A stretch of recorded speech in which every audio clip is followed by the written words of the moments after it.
How y'all doing out there today, Blacksmith crew? This is the Blacksmith podcast called The Open Call, where we review movies, TV shows, comic books, and pretty much anything else. But today is a treat. Today is a special day, at least for me. We will be going over Dragon Ball Super Broly. Now, if you know me, or you are a fan of the channel, you know that I love Broly. Broly was one of the best characters that they created at the time. Only issue was he wasn't canon. But we will get to that situation in a little bit. I want everybody to know the first half of this is spoiler free, but we will dive into some spoilers later. But I'll let you guys know when we get to that point. So the movie had the best graphics that Dragon Ball Z has had in a very long time. And I mean a very, very long time. I think pretty much after the Cell Saga, Dragon Ball Z kind of dwindled down a little bit. Super kind of started out okay, but the artwork wasn't where it needed to be. But it took some of the graphics from Resurrection of F and put it into this movie, and man, the 3D action on point. And I mean on point. And let's not even talk about the illustration with the color schemes, because you couldn't have asked for a better combination of coloring that brought the movie to life but didn't bore you. You know, you can have movies that come to life and bore you, or you have movies that either come to life or bore you. This one kept you going. This one was great. Very detailed artwork. The fight scenes, when it came down to it, the artwork, you couldn't ask for better. Like I said, the illustration throughout all of it looked like they really took their time to do it. It wasn't rushed. They didn't have 5 seconds to come up with an entire story. They already had it all together. Toei Animation, Akira Toriyama, thumbs up, man. 10 times thumbs up. The fight scenes. It took me back, man. Those fight scenes took me back to Cell. That Cell Saga. There was action in those fight scenes. And when we get to the spoiler part, you understand why I love the fight scenes.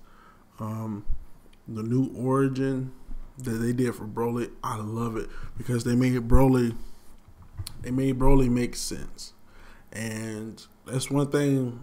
Broly was a great character. He just didn't make sense. He didn't, in the old story, he couldn't use Kakarot was the trigger word for him. And anytime somebody would say Kakarot too many times, he would lose his mind, and then he would turn into his massive form and start wrecking things, which this time that's not what happened. It went a little different. We'll talk about that in the spoiler review, but man, it went a whole 180, 360, and I loved every minute of it. Goku has a new power. We'll talk about that more in the spoiler, but they're bringing out some new techniques that these guys are using, and I'm happy about that, because we haven't seen any new techniques from these guys since Vegeta turned Super Saiyan. No, since the fight with Cell, when Goku did the instant transmission Kamehameha wave. Let's see. So, this is something I wanted to touch on earlier, which I'm very excited about. And I can't stress this enough, because this is something I've been waiting for it to happen. And eventually I felt like it wasn't going to happen again. It wasn't going to happen, but it did. Broly and Gogeta are both canon now. They both exist in this Dragon Ball Super universe. So I can just imagine the things that they're going to do with Gogeta and Broly and Jiren or Topo, the big wig stronger guys. I can't wait to see what they do with them versus him, or him versus them, or they may not even fight him. They may work with him. I don't know, but I'm waiting for it. we actually got a chance to see Gogeta in his base form. Never seen that before. I mean, I've seen some fan art of it, and I just shrugged it off as it being Gohan, but I was wrong. Gogeta looks exactly like Gogeta with black hair, and I don't know what possessed me to think other than that. But I did, and man, was I wrong? But that's it. That he looks awesome still. No matter what happens, Gogeta looks amazing. The last of the non-spoilers, Frieza. Frieza has been the bad guy since back in the 90s, if I'm not mistaken, maybe the 2000s when Goku went Super Saiyan for the first time. So she has been the bane of existence for Frieza, has been a bane of existence for so many people.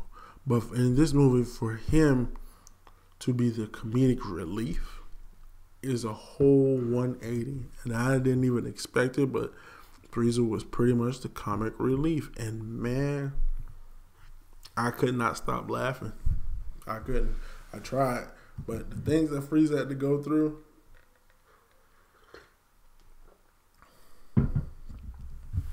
he really went through them. And I don't feel bad for him. Because of what we talk about in the spoilers, I don't feel bad for him.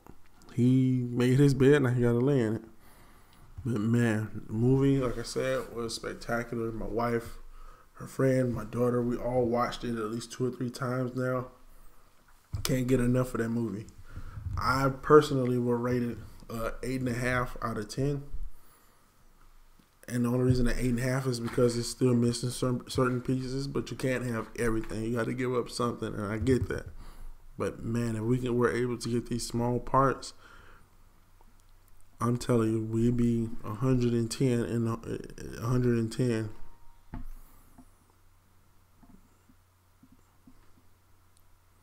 But at the end of the day, this movie was spectacular. I'd recommend everybody go see it. It was really, really good.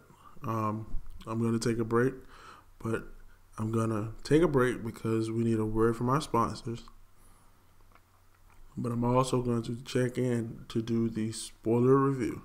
This is where we talk about what actually happened in the movies, and you guys get ready for it because I'm telling you, it's some spectacular stuff in there, some funny stuff. Frieza was hilarious in this movie. But I'll see you guys in a little while.